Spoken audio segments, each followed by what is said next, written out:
Report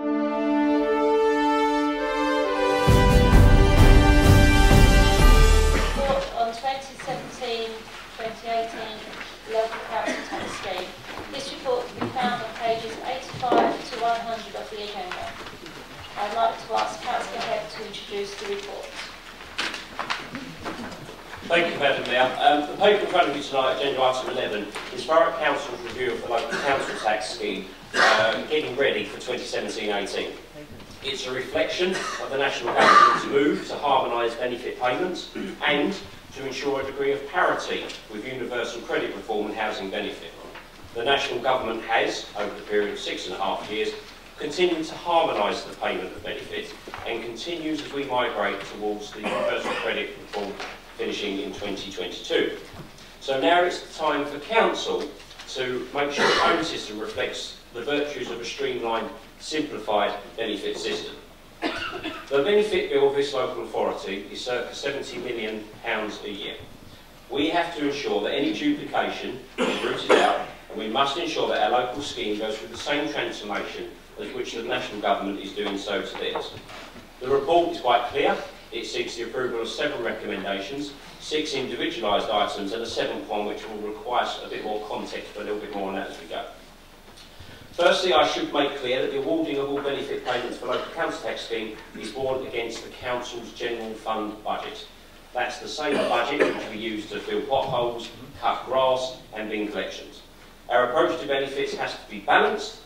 We must ensure that those who need help get the help until such a time where hopefully they don't require it anymore and their life circumstances improve. Secondly, we must still meet the expectations of the wider Thurrock consumer about what they expect their borough to look, feel and think like. On the backdrop of a continually improving national economy where employment is at records high, our residents are rightly clear that we must ensure that our benefits offer matches the needs of the time. Furthermore, these changes have a positive impact on the police and fire precepting authorities, as any money that isn't awarded in benefits as part of this reform would obviously have to be divvied out in the appropriate portions.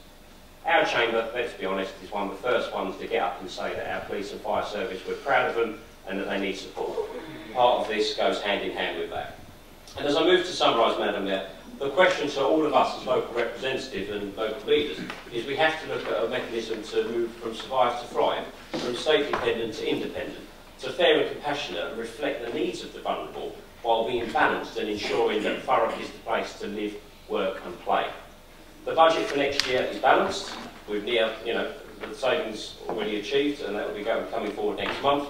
And therefore we have the flexibility, but most importantly, the desire as an administration to allocate some of the savings from this scheme to a service of our choosing. One which principally must benefit the majority while support those who need help. And that's where the Citizens and Advice Bureau comes into, Madam Mayor. The 7th recommendation. Let's be honest, Councillor Spilman, you've raised the CAB on a number of occasions. The CAB has long lasted without a longer term plan for self-sufficiency. Clearly I'm the guilty party. If this council approves the 7th recommendation tonight, we'll be offering a bit of a lifeline to CAB. It won't be permanent, but this is a show that this council wants to protect the CAB offer to our residents. And if we remember the intent of why we stand for council is to make sure that the welfare and the opportunities of our constituents are represented and secured. Furthermore, in regard to the second half of the savings, I've asked my Section 151 officer and other members of the officer team to explore other options of enabling communities.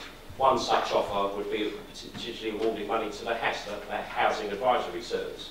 Both require sound business plans, and actually I welcome ideas across the chamber.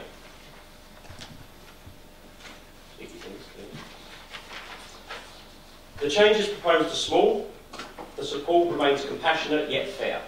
Our economic plan in the Cabinet, the CSR, has created fiscal resiliency for this council, and we now, as a result of that work, have the discretion to allocate the funds raised through this scheme to things that are public value added. Things like more clean it, more cut it, more fill it. In this instance, Citizens Advice Bureau and other schemes. We have things and a bit of cash for the general good. This reform means we have the opportunity to ensure that services local people needed are as kept local as possible, to reduce the benefits bill, but to remain fair and compassionate where there is a need for compassion until such a time people are able to stand on their own 2 feet, and hopefully they'll get there soon. And to ensure that our own system is fair, it will fund things like the CAB. This is part of our plan to make a borough that works for everybody, Madam Mayor. I assume that I'll take all questions and sum up at the end and respond at the end, Madam Mayor. Is that how we go? I think that's how I normally go, isn't it? But anyway, I've obviously put the paper forward and take questions accordingly. Thank you.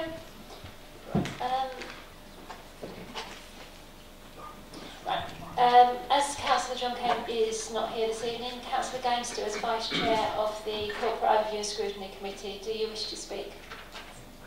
No, thank you. Thank you. Councillor Snell, do you wish to speak? No, thank you, Madam Mayor, but I think some of my colleagues would love to have a word. Councillor Okanade, do you wish to speak as leader of the Labour Group tonight? I just want to say something on behalf of myself and possibly the Labour Group, is that you can see that although there's consultation that has been gone through, but the response is very low, and I just wonder who were being consulted, because it says that all residents, but then you have 30 people responding to a consultation when the population is very high. I think it is important that you have another look, I mean, possibly not necessarily paper, but another look at how we consult in Thurrock. And there are obviously some of the schemes said that to me and to the group, I hope, it would not be really acceptable because of the fact that some people, some residents will be unfairly worse off. Like, for example, where the proposed scheme number 5, where there's limit to number of children a claimant might have. So I just leave it at that, and if anybody else wants to say anything.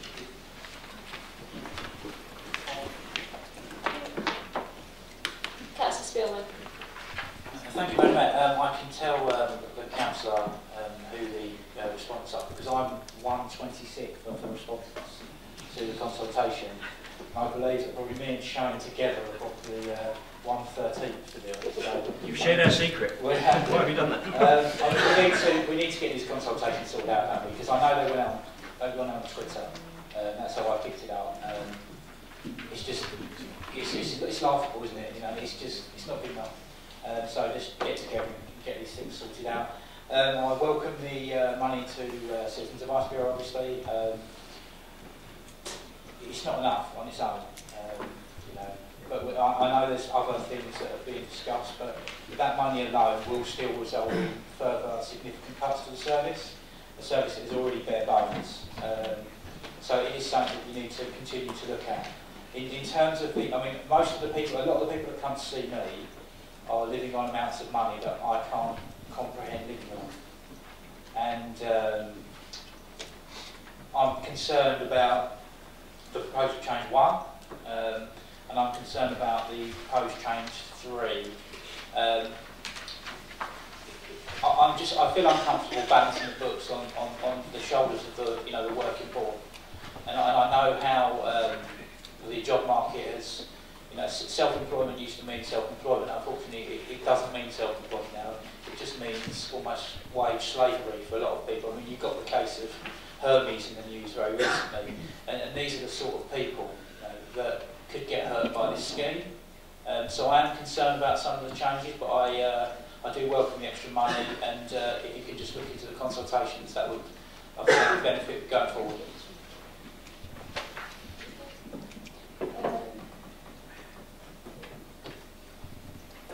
Councillor Kerry. Thank you, Madam Mayor. Thank you, Councillor Head, for this report and for the options contained within it. Allow me to just go through a few of the options that I find that I will not be able to support, and I'll just go through the reasons for those. Like change 1, I'm very concerned about this because, to echo what Councillor Spielman said, it does feel very much to me like we are balancing the books on the people who can afford it the least. The maximum reduction will be £3.49 a week, which is £13.96 a month and £167.52 per annum, which for someone on a very low income, they can't afford. Quite simply, people just cannot afford that. Change 3 with the self-employed. I worry about the times we live in at the moment with a lot of people who are in forced self-employment in order to negate their terms and conditions, and also the rise of people working in the gig economy who don't know where their wages are coming from one day to the next. And I think this is not the time to be creating uncertainty for those people. And finally, change 5. I do worry about the council taking a view of the ideal size of Thurrock families. Equally, I worry about the conditions that are put in that allow families to breach this limit as well.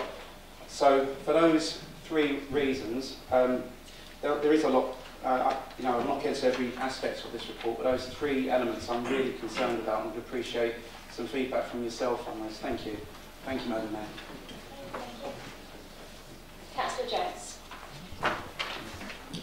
Thank you, Madam Mayor. I'd like to thank the portfolio holder for his report. A very good report it is.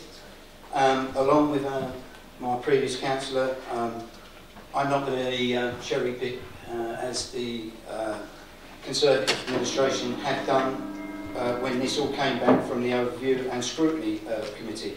I quite welcome their recommendations of what they put forward. So for that fact, that's why I will be not supporting 1.1 and 1.3.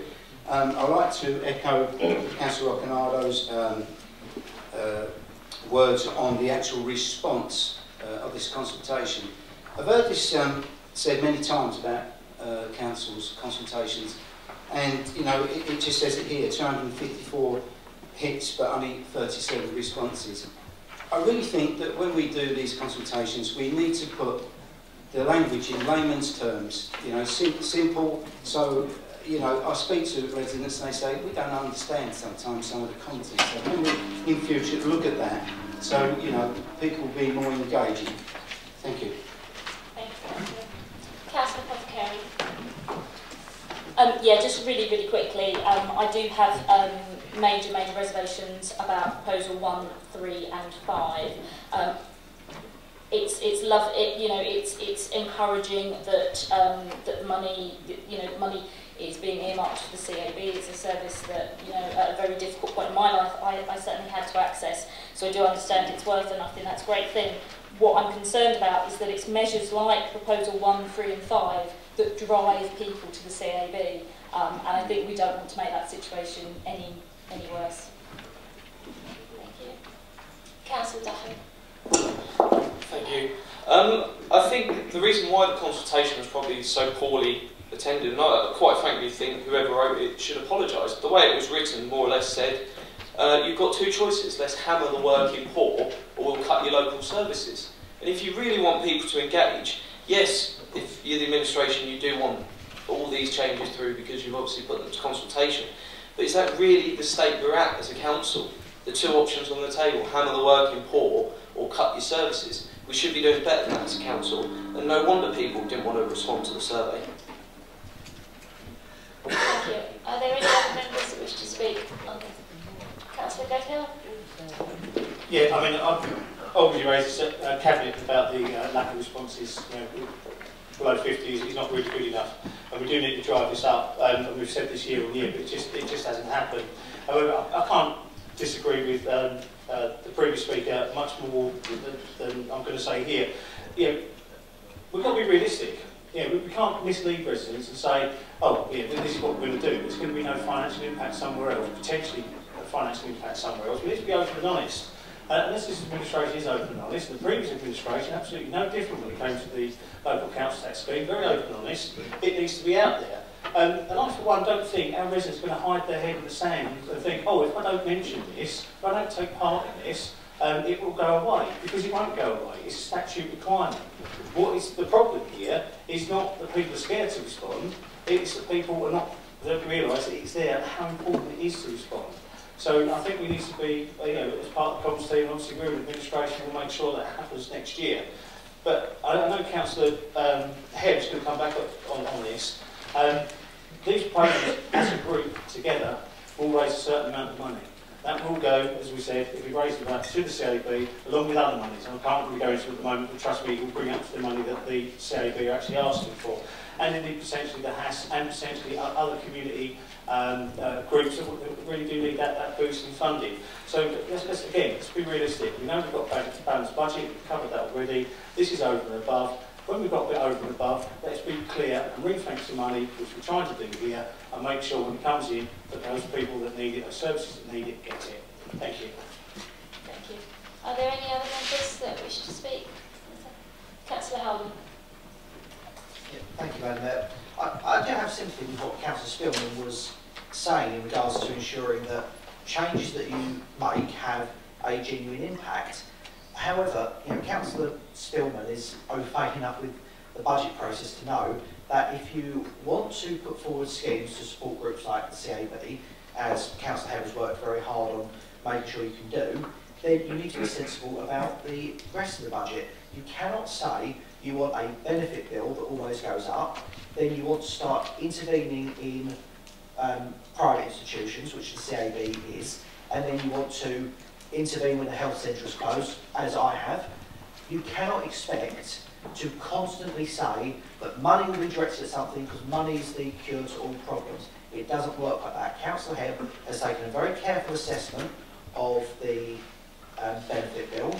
He has said that a £3 reduction a week in certain cases is something that is not totally outside the realms of possibility, and as a result we can direct money to the CAB, and the CAB, certainly a service that I've directed my own constituents to before, the CAB is a terrific service for everybody. I think it's very reasonable to take a very careful assessment of the benefit bill and say a very modest reduction across a series of benefits will allow us to help support an organisation like the CAB that offers tremendous capacity to a lot of people. You need to be sensible with the budgeting. Simply sticking one's hand up when money goes into something, but never wanting to stick your hand up when difficult decisions have to be made to ensure that money can be prioritised, it's a recipe for disaster. It's the reason we ended up as a deficit nation in the first place. So I'll just ask you to think carefully on that. If you can't be minded to support Councillor Hebb's proposals, simply abstain so we can get it through and so we can get the additional funding to the CAB. Councillor Sinclair. Thank you, Madam Mayor. To a certain extent, this relates to the last report, in so much as just as primary care is important to ensure that A&E doesn't become blocked. I think whilst some of the proposals may be slightly unpalatable, I think Councillor Hebb has done the right thing in saying that the money that any money that is taken from that has the opportunity to go to CAB, an organisation that quite often helps people not reach the situation where they're dependent on benefits or directs them to benefits they possibly are unaware of. So I can understand the possible abhorrence if the money being saved was being wasted elsewhere in other people's eyes. But I think the fact that any money being saved appears to be earmarked and will be going on production of a civil business plan to organisations that can help the most affected, I think goes a long way to show that the citizens' administration is actually a care administration and isn't just there for looking at how we can save money. Yeah. Thank you. Councillor Snell. Thank you, Madam Mayor. Before I became councillor, I sort of went back my life and had a certain level of income, and it was great or it wasn't, whichever. But since I've become elected and have visited residents throughout different places and elsewhere, it was a complete eye-opener to me at quite how poor some people in this borough actually are. I mean, I've been to people that are barely coping. I mean, these people in work can benefit, but when you go and sit through with their bills with them, they haven't got any spare money. We're not talking about people who can afford £3 quid. I mean, some of these people genuinely can't. And I find it, frankly, dismaying that the party to my left are prepared to contemplate funding a service on the backs of those people that can least afford it. Now, by all means, find some money from somewhere, but let's not penalise the poorest in our society by doing it. That's not the way to go. that money can be found somewhere else. I don't know where somewhere else can be, but you cannot constantly keep hammering the poorest in society every time you want to get a little bit of surplus or something. These people, a lot of these people, just cannot afford it. Thank you. Is there any other councillor who wishes to speak on this item? Councillor Coxon. I just want to recommend to any Conservative voter in Stifford Place that if you want a good kind of benefit system, and when you work means work for work, fair work, and employ benefits to go to the right people, don't vote UKIP.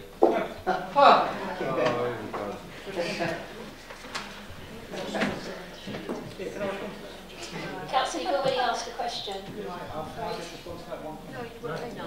I'm afraid you can't, sorry.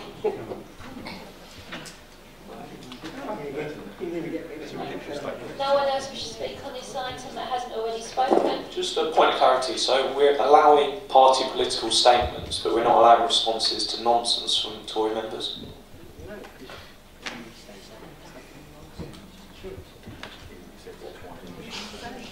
Yeah, it's been said, and there are times when certain members in the chamber do say things that are inflammatory and are not as the standard as the other members' debates, unfortunately. So I think we should just move on and play the play the higher game. You're perhaps allowing one more for the action. So, Councillor Head, can I ask you to sum up on your report, please? Yes, Madam Mayor, I'll do my earnest to bring it back to a degree of solidity. Consultation responses. Now, I find consultations, it doesn't matter what subject, it's a bit like the horse being drawn to water sort of syndrome, and it doesn't matter what subject it is. Consultations are a hard thing to crack.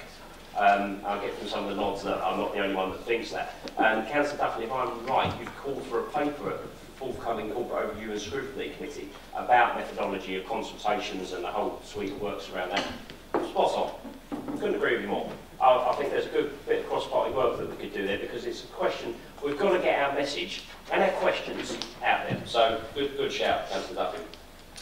I'm going to go through the points in order. I'm afraid my bit of paper's got a bit scribbly, so do forgive me. So, Councillor Canade, we talked about consultations. You've heard my response to that. I'm all for having a look at consultations in far more detail, not just this one, but all of them in general. The piece around the limit on children in regards to the benefits, you'll know that it's a national move to, put a line between the amount of children that one can have before they can claim excessive amounts of benefits. It's one I support, because I don't believe the benefits bill can fund infinite amounts of children, and that's why it's here today. Councillor Spillman, we talked about consultation. I thank you for your recognition of what we're seeking to do in this paper with the CAB. 50 grand will not fix it.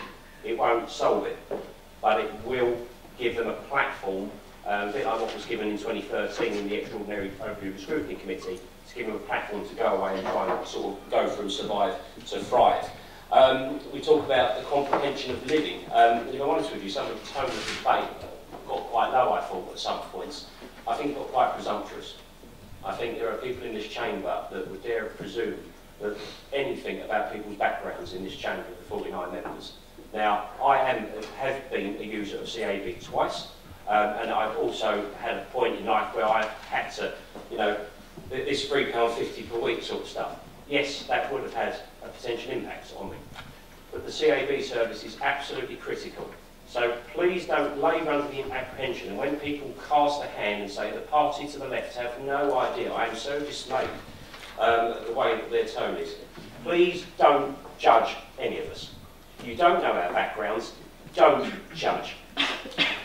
Councillor Kerry, your point around the harmonisation of benefits, there's a reform coming called the Universal Credit Reform. £3.50 a week and all that good stuff. It's being rolled into one solidified universal credit package. That's the solution, so that deals hopefully with that point. Councillor Jones, you mentioned about the Cabinet cherry-picking component parts out of the Overview and Scrutiny. I wouldn't call saying, yes, I agree to Overview and Scrutiny Committee, and we also would go with a few more cherry-picking. In terms of the question being raised, so Councillor Duffin raised a piece around the question, or the methodology, the terminology, the layout of the consultation. Because it's so driven by national government, it's very constrained, and the terminology is very constrained by national government direction. Again, let's look at that in your piece of work. I think there's definitely more to do with that. And yeah, I think that's pretty much the point. I think, in summary, we have one option tonight. We either try and save Citizens Advice Bureau Thurrock, or we don't. The simple option is clear. No. Sorry, Councillor Spillman. We have a plan to save Citizens Advice Bureau, something you lambasted one of my cabinet colleagues for only last month, I believe. We have a plan. We have a plan. Sign up or don't. Yeah. It will be you that's judged, not us. Madam Mayor, I should put it to the vote. Thank you. Right, we're going to be proposed that we undertake a separate vote on each recommendation. Okay, so the recommendations are listed on page 86 of the agenda. If we go with recommendation 1.1, members in agreement with recommendation 1.1, can they please raise their hands?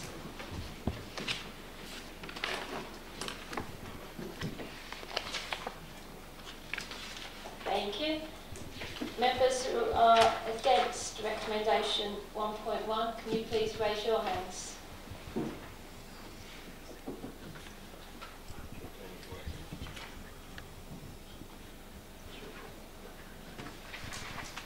Thank you.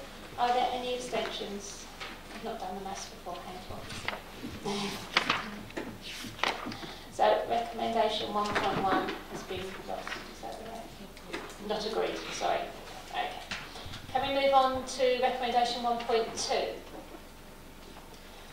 All members in agreement with recommendation 1.2, can you please raise their hands? That's been carried. Thank you. Recommendation 1.3. And all members in agreement with recommendation 1.3, please raise their hands.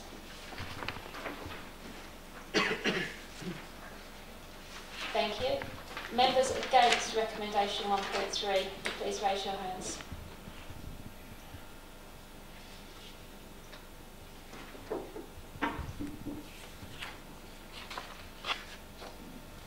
Thank you.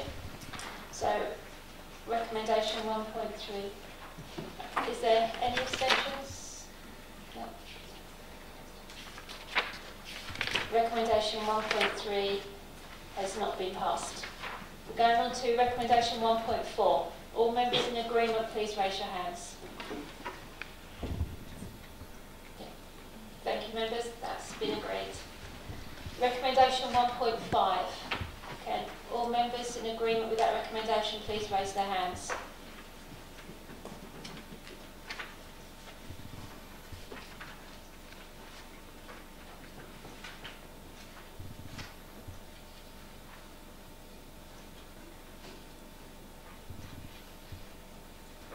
Thank you.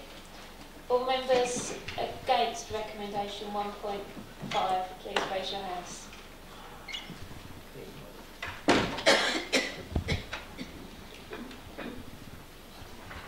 Thank you. Any abstentions? No. That recommendation has been agreed. Recommendation 1.6. All members in favour, please raise your hands.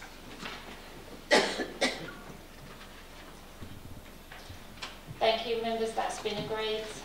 And recommendation 1.7. All members in agreement, please raise their hands.